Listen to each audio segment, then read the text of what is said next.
Imagine usted por un momento que un policía sale a trabajar sin su armamento. Va sin su pistola, va sin su taser, va sin su luma, va sin todas esas cosas. Sería ridículo pensar que un policía va de esa forma. Un bombero que salga sin su traje, que es para evitar el fuego. Un profesor que salga sin sus lápices, sin haber estudiado, sin haber preparado la lección, vaya y se presente a la escuela. O aún peor, bueno, aquí en Indiana es así, un motociclista sin su casco, sin su protección para poder manejar, sin un soldado sin preparación a la guerra. Y así, pues sucesivamente puedo hablar de muchas cosas. Un pastor sin haber estudiado la palabra de Dios, sin preparación. Hay una cosa que en la Biblia habla acerca de la importancia de algo que tiene que ver con el tema de la oración. Pero fíjense un detalle. La oración es, y escucha bien esto, lo que menos se practica a nivel personal, a nivel familiar y a nivel congregacional. Es algo así como los americanos le llaman the white elephant, que significa el elefante blanco. ¿Usted sabe lo que es el elefante blanco? El elefante blanco es así. En este lugar existe un grave problema, vamos a decir así, de envidia, de rabia, los hermanos no se soportan y todos saben que está ese problema, pero nadie hace nada por resolverlo. Eso se llama el elefante blanco. En las iglesias tenemos un elefante blanco que se llama falta de oración. La forma de poder avergonzar a un pastor, a un diácono, a un siervo de Dios, a un maestro, es preguntarle cuánto tiempo ora por su congregación, por sus alumnos, por su servicio, por su ministerio. Ahora, durante 10 semanas, escuche bien esto, 10 semanas vamos a estar hablando acerca del tema de la oración. Y usted me preguntará, pastor, ¿y da para 10 semanas hablar de la oración? La verdad que sí. La verdad que sí.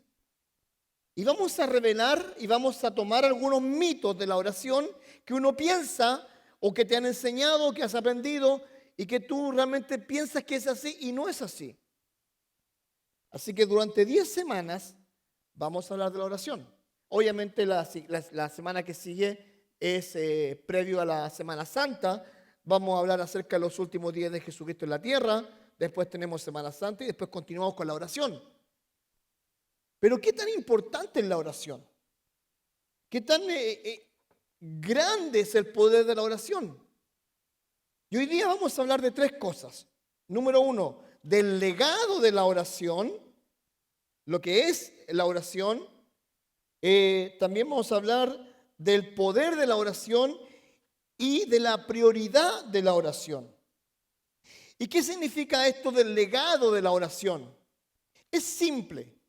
La Biblia enseña que los grandes hombres de Dios, escucha bien esto, los grandes hombres de Dios que aparecen en la Biblia y que no están en la Biblia y que son hombres de Dios que están en la historia, fueron hombres y mujeres de oración.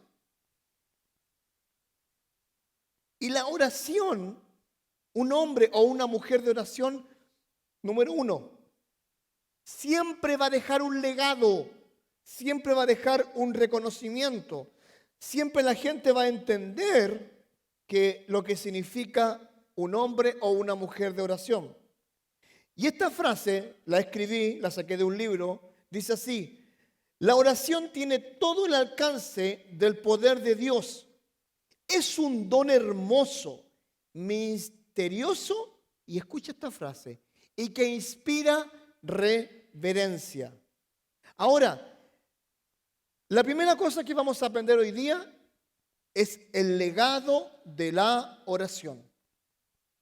¿Cuál va a ser si somos hombres y mujeres de Dios, cuál es el legado de la oración? ¿Qué es lo que va a permitir esto? En la historia se habla acerca de un hombre que se llamó George Mueller, inglés. Él vio una necesidad en Inglaterra por los años 1800 y la historia de este hombre dice que él comenzó a recoger huérfanos que estaban en la calle.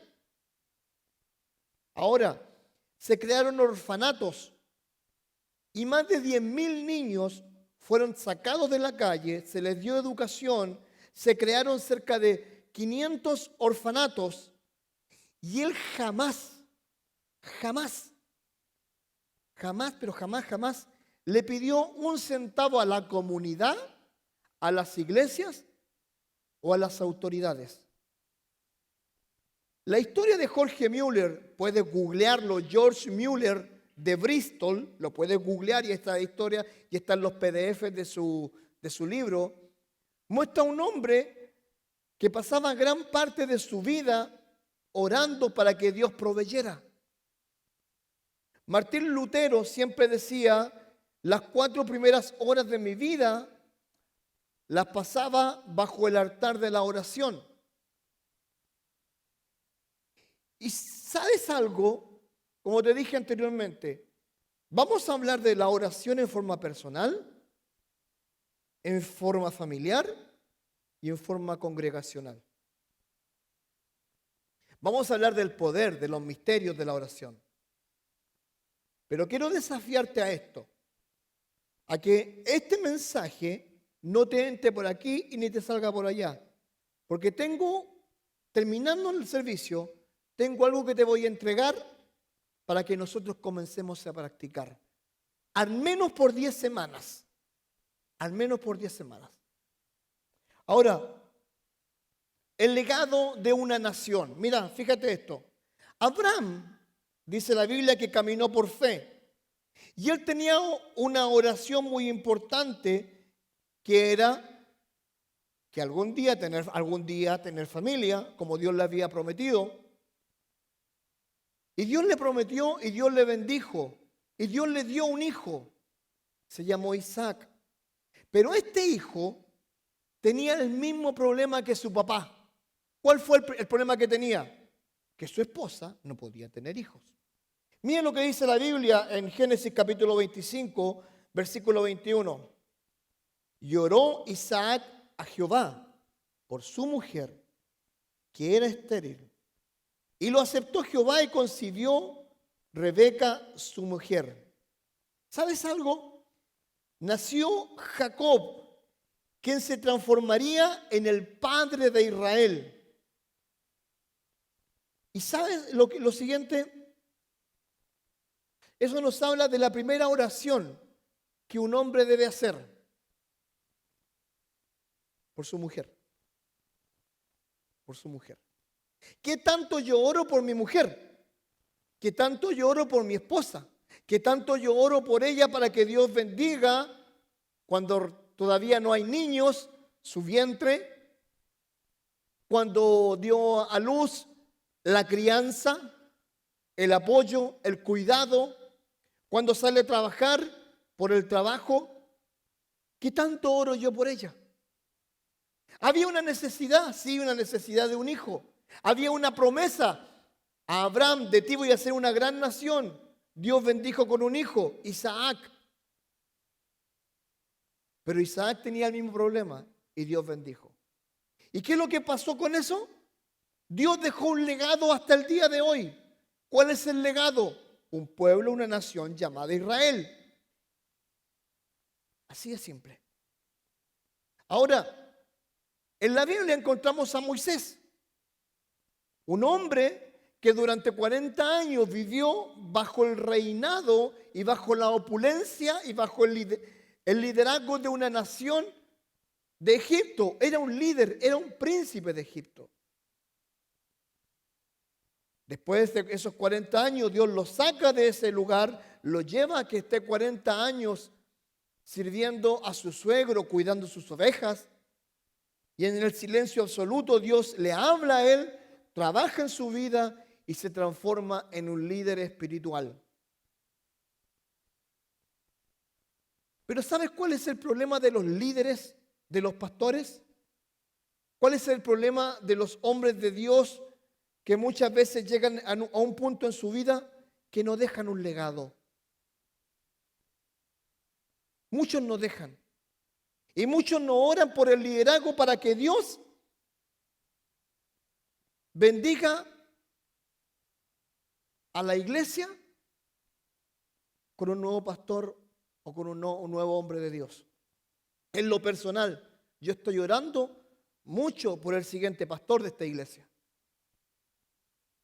Y espero que sea bueno.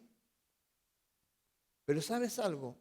Moisés lo tenía muy en su mente. Y mira lo que dice lo que dice la Biblia acerca de Moisés. Éxodo 33:11. Y hablaba Jehová a Moisés cara a cara, como habla cualquiera a su compañero. Y él volvía al campamento. Y escucha esta frase. Pero el joven Josué, hijo de Nun, su servidor, nunca se apartaba de en medio del tabernáculo. Josué fue el legado que Moisés buscó.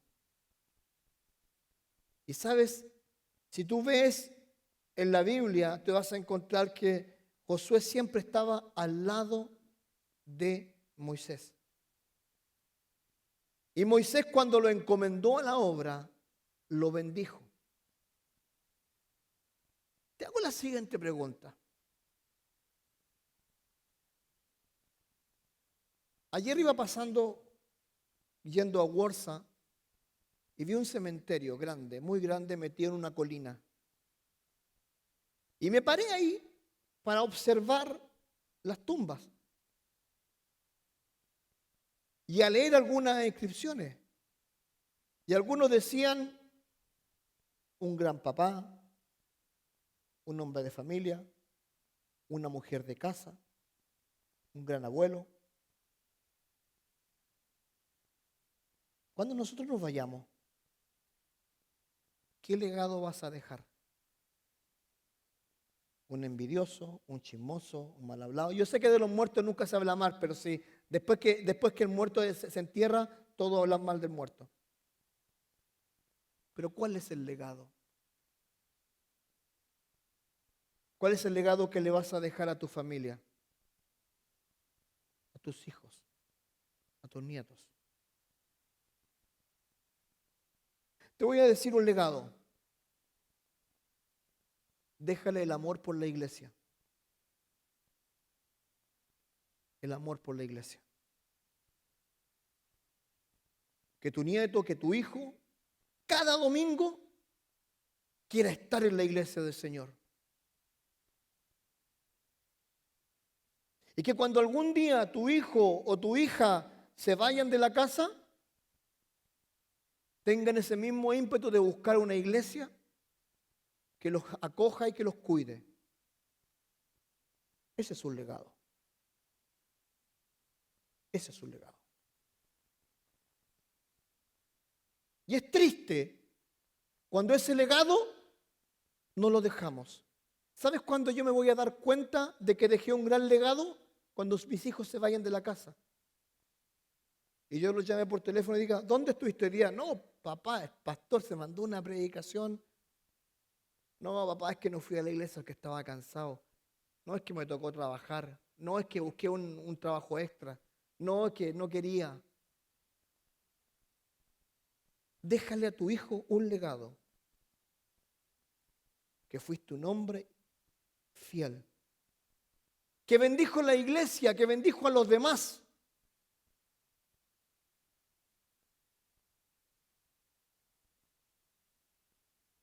Déjaselo. Moisés lo hizo. Un gran guerrero llamado Josué. ¿Sabes tú que el rey David entendió que él debía dejar un legado. El rey David desde muy joven tuvo un don o un talento que yo no tengo. Era músico y cantaba bonito. Aparte la Biblia dice que era bonito. O sea, yo no cuajo en ningún lado. Yo digo, Señor, este tipo era hermoso, era rubio, alto. No tan alto. Medio chaparrito. Pero era rubio, era bonito. Cantaba bonito. Escribía bonito. Tocaba instrumento bonito. Pero en medio de todo eso, él pecó, deshonró a Dios. Pero dice la Biblia que no hay ninguno que tenga el corazón como de David.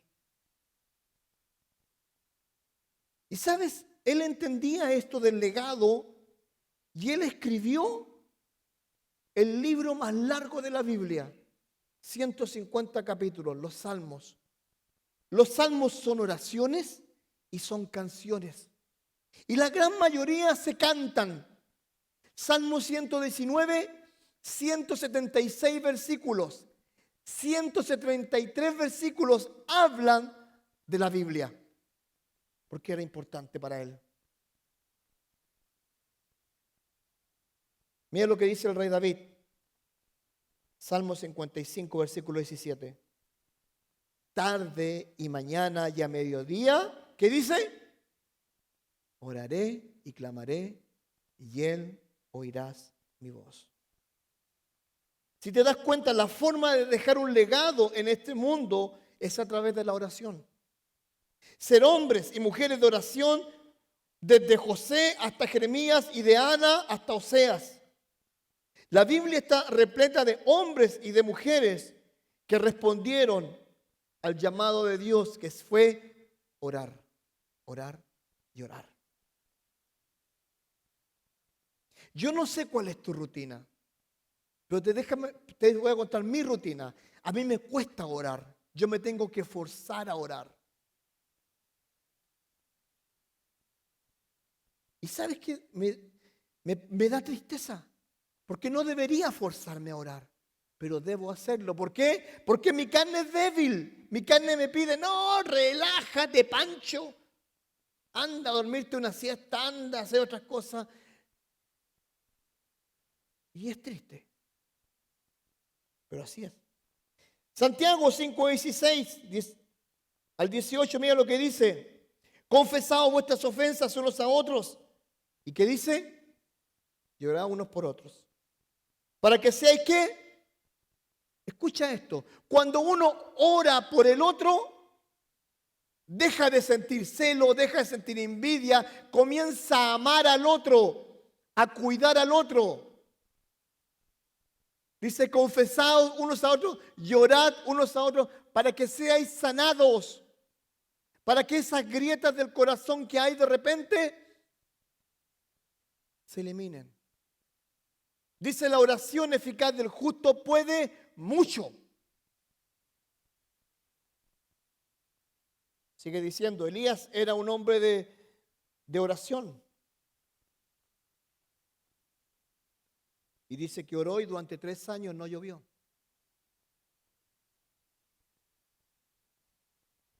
Nuestro mayor ejemplo de oración que nosotros podemos tener es Jesucristo. Mira lo que dice Lucas 5:15 al 16 acerca de él. Pero su fama se extendía, le pedían autógrafo por todos lados. Y se extendía más y más y se reunía mucha gente para oírle y para que le sanase de sus enfermedades. Mas él se apartaba a lugares desiertos y ¿sabe lo que hacía? Lloraba. A veces nosotros necesitamos la intimidad de la oración. Hay una hermosa película que se llama Cuarto de Guerra, que habla acerca de la historia de una mujer que tenía un cuarto de guerra y ese cuarto era una silla donde ella se metía y oraba a Dios. una de las oraciones más fuertes que yo he sentido en mi vida han sido las de mi madre.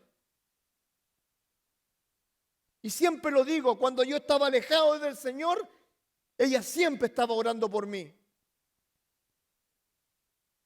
Y me daba rabia, yo le decía, para de orar, mujer.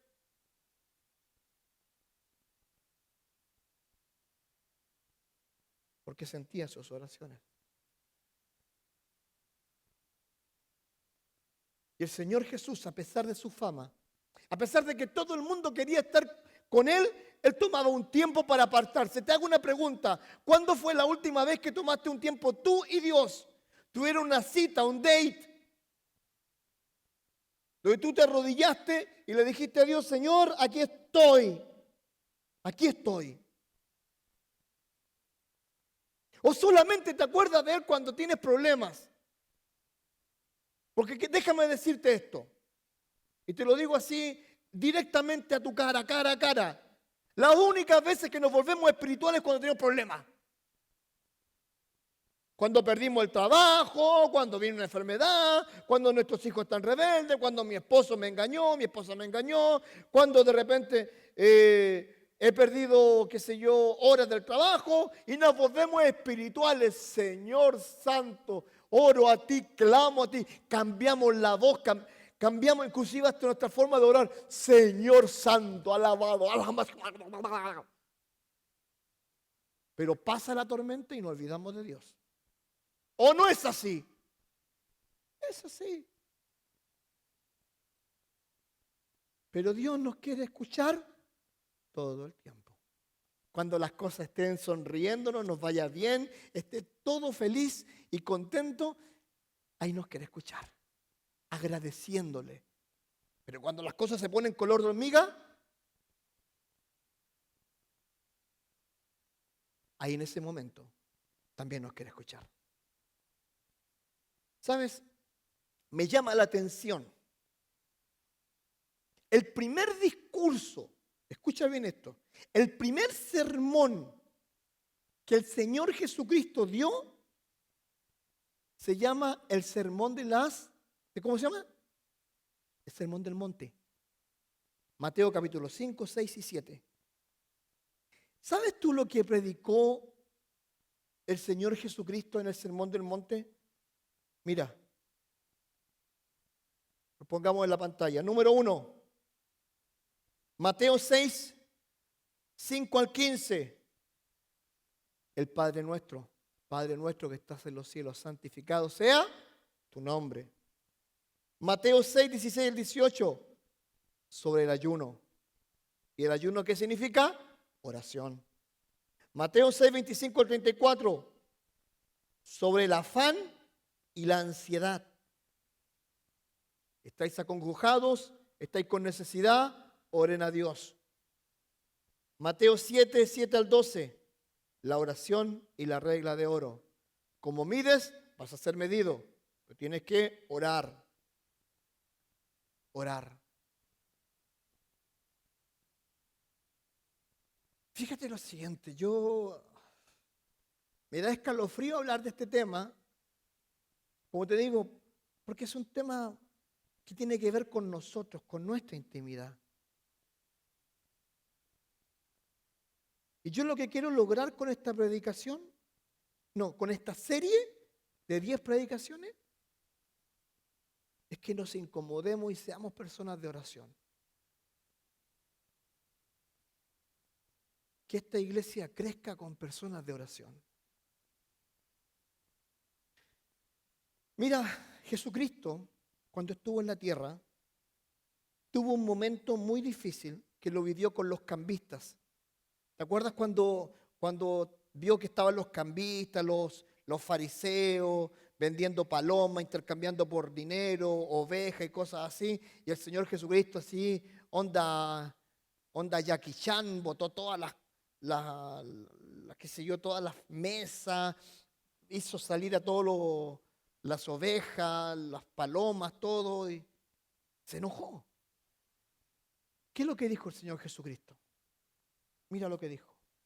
Mateo 21, 12 al 13. Dice así. Y entró Jesús en el templo de Dios. Escucha esa frase, en el templo de Dios. Y echó fuera a todos los que vendían y compraban en el templo. Y volcó las mesas, ¿escuchaste? Ya, el hombre estaba enojado. De los cambistas y las sillas de los que vendían palomas. Y les dijo, ¿qué es lo que les dijo? Escrito está. ¿Qué dice? ¿Mi casa qué? Casa de oración será llamada. Mas vosotros la habéis hecho cueva de ladrones. Te voy a contar algo que me pasó cuando yo llegué a la iglesia FBC. ¿Ya? El primer día que yo entro a la iglesia FBC, miro la entrada y veo el cartel del santuario. ¿Quién se acuerda cómo se llama? ¿Ah? ¿Cómo se llama? No, abajo, hasta en los güeros. Worship Center. ¿Centro de qué? ¿Y qué dice el Señor Jesucristo? Oración. Sería decir, centro de oración. Las iglesias pentecostales en Chile tienen un escrito que dice, casa de oración, puerta del cielo. Y te digo algo. Si hay algo que yo aprendí en los pentecostales, de las iglesias pentecostales en mi país, en Chile, es que ellos tienen dos entradas. Una entrada, donde está la puerta, y hay como un pasillito así, y después está la otra puerta. Ok, escucha esto. En este lugar hay unas bancas. Aquí hay unas bancas. ¿Y tú sabes lo que hacían mis hermanos pentecostales cuando entraban a la iglesia? Antes de entrar al templo, se arrodillaban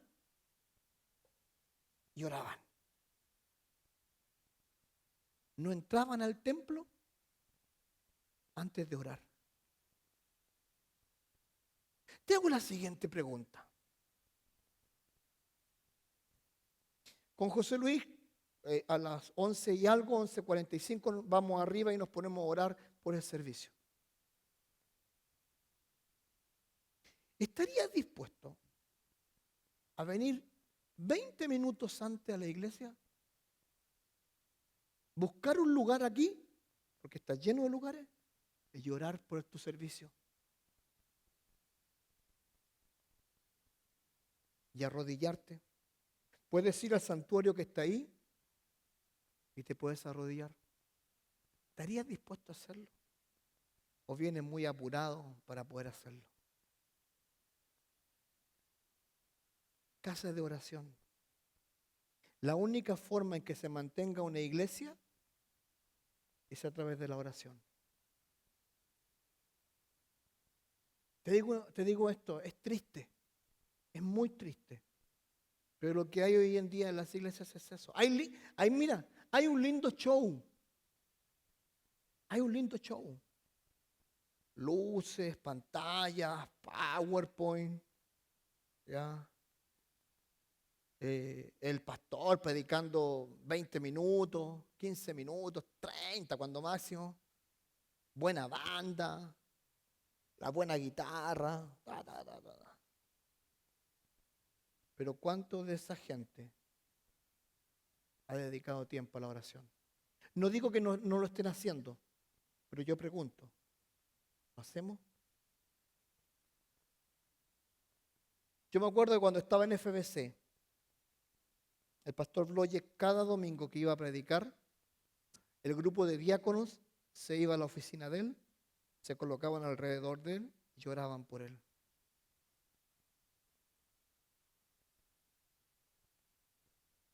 Y era el tiempo de los diáconos para poder orar por él. Ya no se hace, fui testigo de eso, ya no se hace, se hacía. Pero te digo algo, ¿estaríamos dispuestos a algo así? De tomarte media hora antes y venir a orar. Número 1, por el servicio. por los músicos, por los maestros, por los ayudantes, por las maestras, por el sonido, por el PowerPoint y por el pastor. ¿Estarías dispuesto? ¿Estarías dispuesto a orar? ¿Invertir 20 minutos antes para poder simplemente orar? Buena pregunta. Jesús, antes de ser traicionado y de ser crucificado, sabía que Él iba a dejar un legado. Y este legado para toda la humanidad era la salvación. Pero era necesario que prepararse. Mira lo que dice la Biblia en Lucas 22, 44. Y estando en agonía, oraba más intensamente, y era su sudor como grandes gotas de sangre que caían hasta la tierra. ¿Quieres dejar un legado? Disponte a ser un hombre y una mujer de oración. Disponte a hacerlo.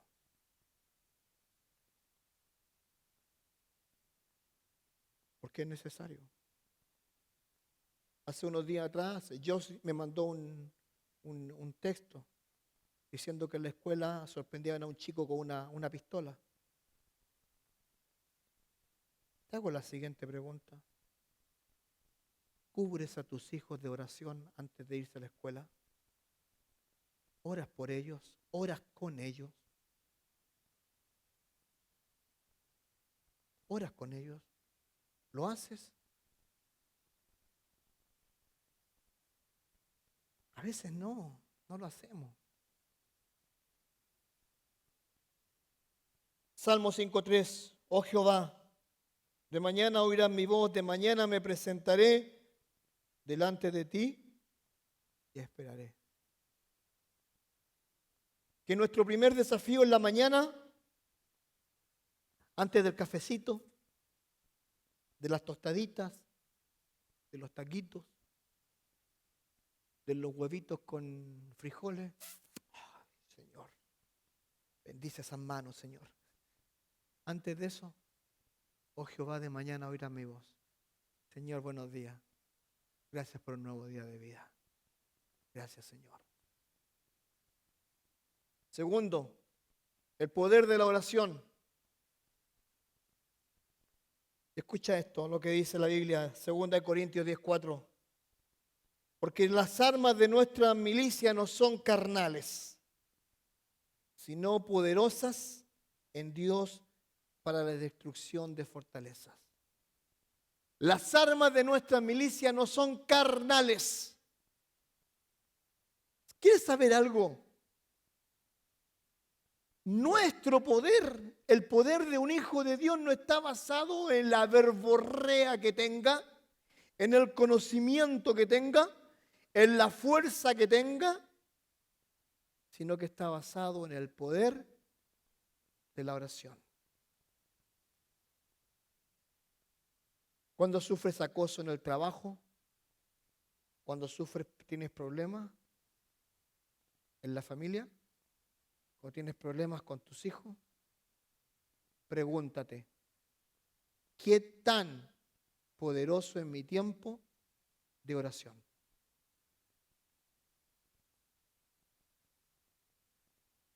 Te voy a contar una historia. El año 1914, algunos de ustedes ya habían nacido, me imagino. Del año 1914 hasta 1918 fue la Primera Guerra Mundial. Existían dos grupos, los países aliados, Estados Unidos, Francia, Inglaterra, y estaba la Alemania nazi. Durante casi 2 años hubo una guerra que se llamó la Guerra de Trincheras. ¿Qué es lo que significaba? Que los aliados hacían grandes excavaciones de aquí para acá, de aquí para allá. En esas trincheras colocaban alambre de púa, colocaban fierro y se colocaban así y disparaban. Durante 2 años la guerra Por el lado de allá y por el lado de acá se llamó la guerra de trincheras. El año 1915, 16 me habían dicho, Winston Churchill, presidente o primer ministro de Inglaterra, creó un vehículo anfibio, el cual tenía cadenas, se podía deslizar y tenía una coraza. ¿Sabe cómo se llamó eso? Tanque. Cuando llegaron los tanques al lugar de las trincheras, derrotaron a los alemanes. Se acabaron la guerra de trincheras. Nosotros tenemos un arma más poderosa que un tanque que no la usamos y se llama oración. ¿Sabías tú eso? ¿Sí? ¿No? La oración es nuestro tanque armado. Mira, cuando el Señor Jesucristo habló con Pedro, le dijo esto, Mateo 16, 18. Y sobre esta roca edificaré mi iglesia, y las puertas del Hades no prevalecerán en contra de ella. ¿Saben lo que significa esto? Que nosotros tenemos una guerra espiritual, una gran guerra espiritual, y que la única forma que para que la iglesia se mantenga hasta que el Señor venga es tener a hombres y mujeres que inviertan tiempo en la oración. Que inviertan tiempo. Es la única forma. Efesios 6, 18 al 20, mira lo que dice el apóstol Pablo con respecto a la oración. Dice, orando en todo tiempo, con toda oración y súplica en el Espíritu, y velando en ello con toda perseverancia, ¿y qué dice? Y súplica por todos los santos. Y escucha esta frase, y por mí, a fin de que al abrir mi boca me sea dada palabra para dar a conocer con denuedo, con valentía, con coraje, con fuerza, con poder, el ministerio del Evangelio, por el cual soy embajador en cadenas, que con denuedo hablé de él como debo hablar.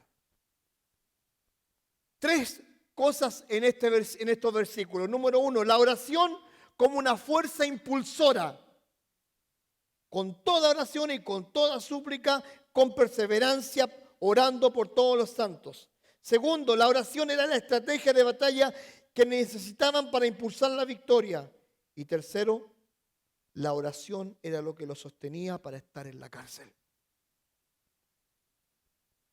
La única forma de sostenerte en esta vida es a través de la oración. La única forma de mantenerte en esta vida es a través de la oración. No existe otra forma. Cuando estamos débiles, cuando estamos enfermos, debemos mantenernos fieles de rodillas. ¿Sabes tú que el diablo sabe lo que significa el poder de la oración? Y es por eso que busca distraernos, minimizar el real poder de la oración. Pero Francisco, ¿para qué vas a orar? Si mira, si esto se arregla fácil. Anda, habla con su fulano, fulano habla con sutano y se arregla el problema. ¿Para qué vas a orar? ¿Para qué? Estamos tan acostumbrados a arreglar nuestros problemas bajo nuestra perspectiva que nos olvidamos de orar a Dios. Cuando nos incomoda algo en nuestro trabajo. Te voy a contar algo que nos está pasando a mi esposa y a mí. Yo sé que de aquí no va a salir porque ustedes no son chismosos, ¿ya? Pero si llego a saber de que uno de ustedes habló, va a estar en problemas. Pero escucha esto. Cuando nosotros comenzamos a trabajar en nuestro negocio, de casas,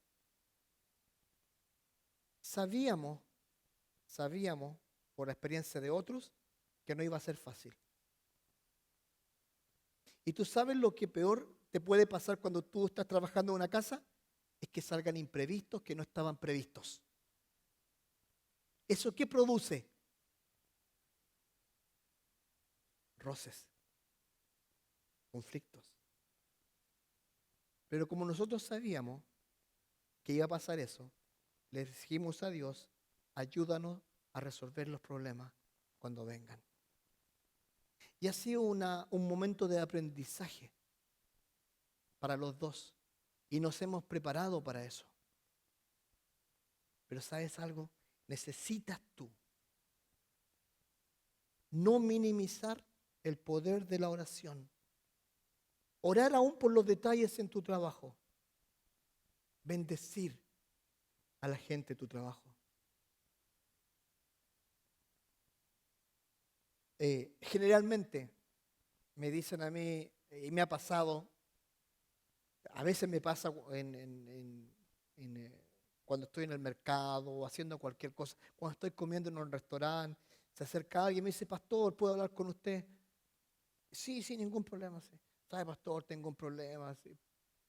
Me gustaría que orara por mí porque tengo esto, aquello. Y te digo, yo aprendí esto de David Ormachea. Cuando venga ese momento, no le digas voy a orar por ti,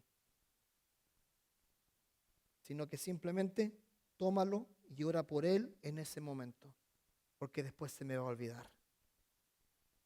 Y tú sabes el impacto que causas tú en la vida de la gente cuando le dices voy a orar por ti. ¿Puedo hacerlo ahora? Es un impacto tremendo. En un rato más, a las 2:30, voy a estar en la casa de una persona que me pidió bendecir su casa. Es gente inconversa que no conoce a Dios, pero que Dios me da el privilegio de entrar a su primera casa y bendecirla y entregar el mensaje de salvación. ¿Sabe lo importante que es la oración?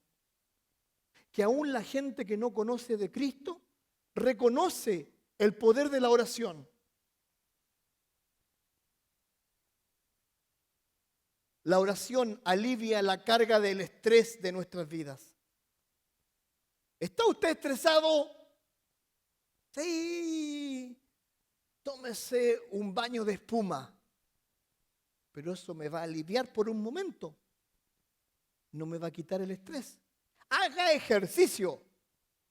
Sí, pero eso me va a quitar un poco la idea y me va a doler el cuerpo. Vaya a un viaje. Me voy a divertir en el viaje, pero no me va a quitar el estrés. Mira lo que dice la Biblia. Filipenses capítulo 4, 6 y 7. Por nada, y me llama, Pablo estaba escribiendo esto en la cárcel, por si acaso. Por nada estéis afanosos, si no sean conocidas vuestras peticiones delante de Dios. ¿Qué dice? En toda oración y ruego. ¿Y qué dice? Con acción de gracia. No dice, escucha esto, no dice que esa oración y ruego y esa acción de gracia es porque las cosas están bien. Dale gracias a Dios que te llegó un cheque de $2,000 que no esperaba. Aleluya, Señor, te doy gracias a ti, bendiciones. Me compré el carro nuevo, Señor, aleluya. No, dice que la oración sea en un momento súper alto de tu vida o súper bajo de tu vida, debes tú orar. Sigue diciendo el pasaje, pongámoslo otra vez. Dice, punto seguido. Y la oración y la paz de Dios, que sobrepasa todo entendimiento, que dice, guardará vuestros corazones y vuestros pensamientos en Cristo Jesús. Número 1, vas a tener paz. Número 2, Dios se va a encargar de guardar tus pensamientos. y tus corazones. ¿Quieres liberarte del estrés? Deja a tu esposo. No hagas eso. No. Desahógate con Dios. ¿Sabes tú que los momentos más hermosos y más maravillosos que yo he vivido como pastor es cuando estoy conversando con alguien y esa persona entendió que por años ha tenido una carga tan fuerte en su corazón que de repente derramó su corazón y sintió esa paz que nunca había tenido antes? Cuando se liberó del pecado, cuando se liberó de alguna atadura, y es hermoso. Lo he vivido muchas veces, tantas que no te podría contar. Cuando la gente llora y dice, Señor, gracias por liberarme de esto. Gracias por quitarme este peso. Y nunca más. Nunca más. ¿Quieres desestresarte? No hay pastilla, no hay psicólogo, no hay doctor, no hay consejero que lo haga mejor que el poder de la oración. No tenemos que correr a un psicólogo, no tenemos que tomar pastillas. Dios prometió darnos paz, cuidar nuestros corazones y nuestros pensamientos. Al evitar que nuestras emociones se desgasten y nos hagan actuar por miedo o desesperación, la oración nos permite descansar y confiar. La pregunta es la siguiente: si el poder de la oración puede hacer todo esto, ¿por qué la practicamos tan poco? ¿Por qué no hacemos de ella un hábito normal? La oración significa esperanza, implica ayuda, representa alivio, conlleva poder. Todo esto en grandes cantidades. Escucha bien, la oración significa esperanza, implica ayuda, representa alivio y conlleva poder. Y todo esto en grandes cantidades. La oración como prioridad. Dios ha tomado la decisión estratégica de establecer y utilizar la oración como parte de su plan soberano para nosotros. Es como el oxígeno para nuestra vida espiritual. La oración debería ser como el oxígeno. No puedo respirar sin él. No puedo vivir sin él. No puedo salir de mi casa sin haber orado al Señor. Señor, en la mañana, antes de irme a mis actividades de todos los días, voy a tomar un tiempo para orar, para estar contigo. No puedo salir de casa. Yo tengo un amigo que es un hermano venezolano, se llama Luis Montiel, papá del pastor Luis Gabriel Montiel, y él va al gimnasio igual que yo los días lunes. Bueno, él va todos los días, va de lunes a sábado. Y yo creo que lo he contado más de alguna vez, siempre le pido la bendición. Le digo, hermano, la bendición. Porque los venezolanos tienen eso de la bendición, ¿saben ustedes? Aunque no sean creyentes, la hacen. Le dan la bendición antes de salir. Y yo le pido a él, yo, pastor Francisco Collido, a mi hermano Luis, la bendición. Y él siempre me pregunta, ¿cómo estuvo el domingo? Bendecido, ¿qué pasó aquí y allá? Y cuando me voy de ahí el día lunes, yo siempre se la pido. Dame la bendición. Y ora por mí. Porque lo necesito. Necesito que alguien ore por mí. ¿Usted no? ¿No necesita? La oración como prioridad. Mateo 7, 9 al 11. Escucha esto. ¿Qué hombre hay de vosotros que si su hijo le pide pan, le dará una piedra? ¿O si le pide un pescado, le dará una serpiente? Pues si vosotros, siendo malos, sabéis dar buenas dádivas a vuestros hijos, ¿cuánto más vuestro Padre, que está en los cielos dará cosas buenas a los que las pidan. ¿Saben lo que hace la oración? Alinea nuestra relación con Cristo como su cabeza. Ejemplo, yo a través de la oración me alineo con Cristo en el sentido de que si yo a Él voy a pedir, le digo, Señor, estoy en una necesidad, estoy pasando este problema, estoy con este estrés, estoy con esto, me estoy volviendo loco, Señor, ayúdame. ¿Tú crees que Él no te va a escuchar? Claro que te va a escuchar. Si tú le pides un pan, ¿tú crees que te va a dar una piedra? No te la va a dar. Alinea nuestra relación. Es una prioridad. En medio de la dificultad, yo voy a orar. Yo voy a orar. Ahora, la oración es algo maravilloso y valioso. No practicarla, y escucha bien esto, no practicarla es una falta de fe a Dios. Lamentablemente no es fácil orar. ¿Sabes por qué? Porque debemos hacer una pausa, detener nuestro día, tomarnos un tiempo para hacerlo. ¿Y sabes algo? Eso no está en nuestra naturaleza. ¿Sabes por qué? Porque preferimos ver los reels en el baño. Dígame, ¿quién no lo ha hecho? El que esté libre de pecado, que arroje la mina para allá. ¿O preferimos estar viendo el YouTube? Te digo una cosa, yo soy un loco de los documentales, yo me veo todos los documentales. Que tomar un tiempo para orar a nuestro Dios. Y después decimos algo y mentimos a Dios. ¿Qué es lo que decimos? No tengo tiempo. No tengo tiempo. Mentimos descaradamente. Y le damos al diablo la victoria.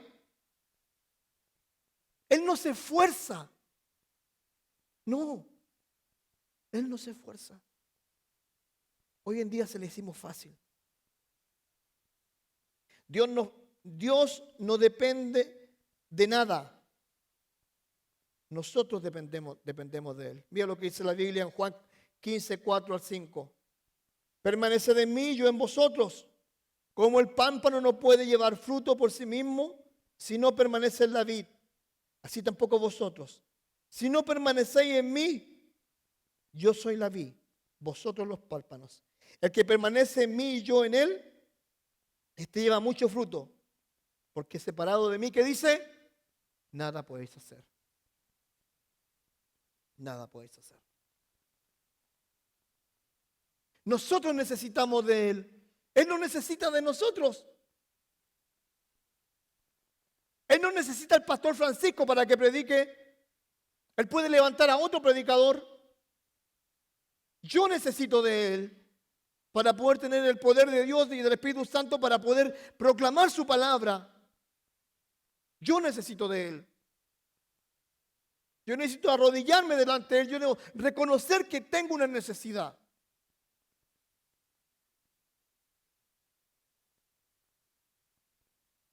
El hilo conductor entre Dios y nosotros se llama oración. Es lo único que nos une. Según de Timoteo 2, 1 al 4, mira lo que dice la Biblia. Exhorto ante todo a que se hagan rogativas, oraciones, peticiones y acciones de gracia. ¿Por quiénes? Por todos los hombres, por los reyes, por los que están en eminencia, para que vivamos quieta y reposadamente en toda piedad y honestidad. Porque esto es bueno, agradable delante de Dios nuestro Salvador, el cual quiere que todos los hombres sean salvos y vengan al conocimiento de la verdad. Exhorto ante todo que se hagan rogativas, oren por sus líderes, oren para que Maduro no sea más Maburro, oren para que el próximo presidente de México sea muy bueno y ayude a la comunidad.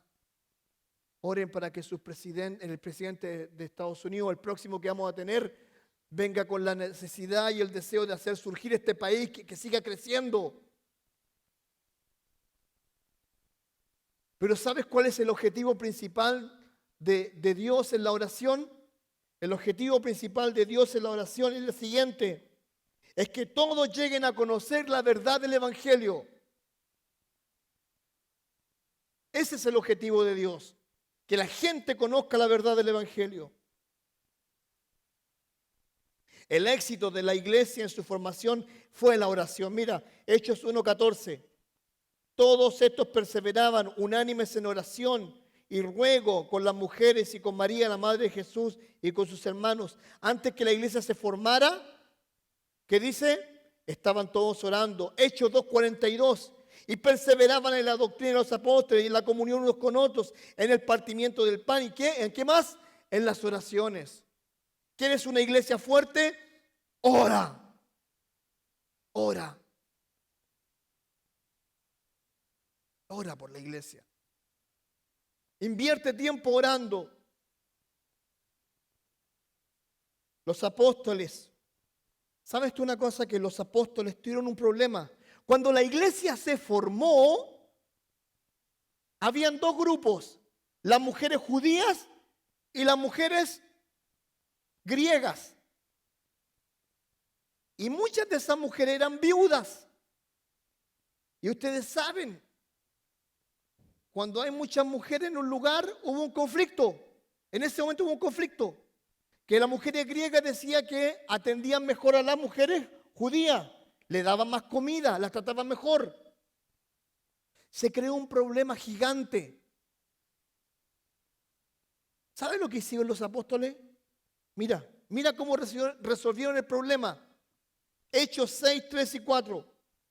Buscad pues, hermanos, de entre vosotros, los primeros diáconos, a 7 varones de buen testimonio, llenos del Espíritu Santo y de sabiduría, a quienes encarguemos este trabajo de cuidar a las viudas. Y nosotros persistamos ¿en qué? En la oración y en el ministerio de la palabra. ¿Sabes por qué los apóstoles entendían que no era su problema el tema de las viudas? Porque habían visto a quién antes haciendo eso. ¿A quién? A Jesús. Cada vez que Jesús se apartaba solo, ¿qué hacían los apóstoles? Lo miraban, lo observaban. Y ellos entendían que la oración y la predicación eran lo más importante. Por eso ellos no se preocuparon de eso. Quiero concluir con esto.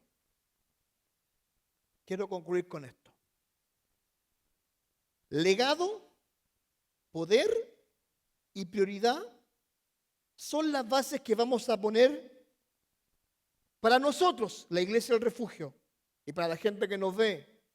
Seamos personas de oración. Ahora es tiempo de hacerlo.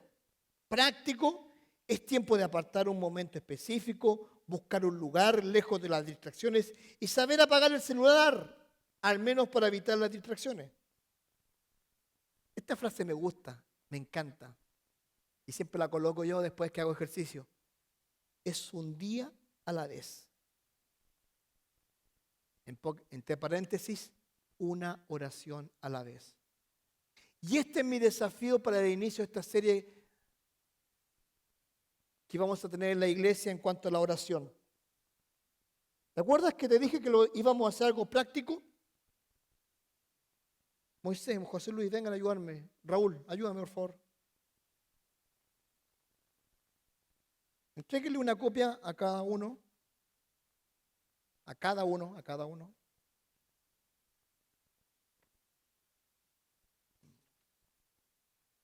Escuchen bien. Durante toda esta serie de predicaciones, en la mesa de bienvenida van a ver estos papeles. Y dice lo siguiente: mi tiempo programado de oración, 1 hora específica.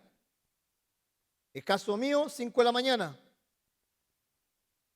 Mi lugar designado para orar. Living, comedor, baño, donde usted quiera. Mis objetivos de oración. ¿Cuáles son las 3 necesidades principales en este momento? ¿Cuáles son los 3 asuntos que más me están estresando? ¿Qué 3 conflictos en tu vida requieren un milagro de Dios para resolverlo? ¿Hay algo bueno y honorable que si Dios te lo provee sería de gran beneficio para ti, para tu familia y para los demás? ¿Hay algo que creas que el Señor te está guiando a hacer, pero necesitas su claridad y su guía? ¿Por qué necesidad de un ser querido te gustaría empezar a orar? Busca un tiempo para orar por el pastor, los diáconos, los maestros, ayudantes de la iglesia, que Dios les dé sabiduría y sean íntegros. Y atrás, dice, anota tus pedidos de oración. Durante 10 o 12 semanas, estos van a estar en la mesa de bienvenida. ¿Y cuál es la idea? Que nos desafiemos a orar. Durante 10 semanas les voy a hablar acerca de la oración. Durante 10 semanas voy a estar diciendo, estamos orando, estamos orando, estamos orando. Te desafío a esto. Es lo mínimo. Lo puedes guardar en tu cartera, lo puedes guardar en tu libro que estás leyendo, lo puedes colocar en la guantera de tu carro y orar ahí. Posiblemente tu hora de oración va a ser a la salida del trabajo, a la entrada del trabajo, llegar 15 minutos antes, tomar tu hojita, anotar ahí, decir, quiero orar por mi esposa, orar por mis amigos, orar por mi familia, y cada día recordar estar orando.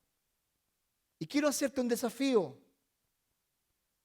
Guárdalos.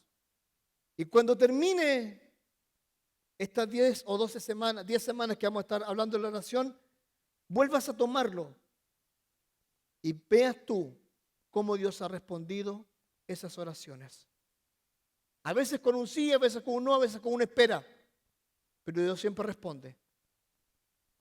Te desafío a esto, te desafío a lo mínimo de lo mínimo. Amén. ¿Lo vamos a hacer? Esto es sí, esto es no y esto es no sé.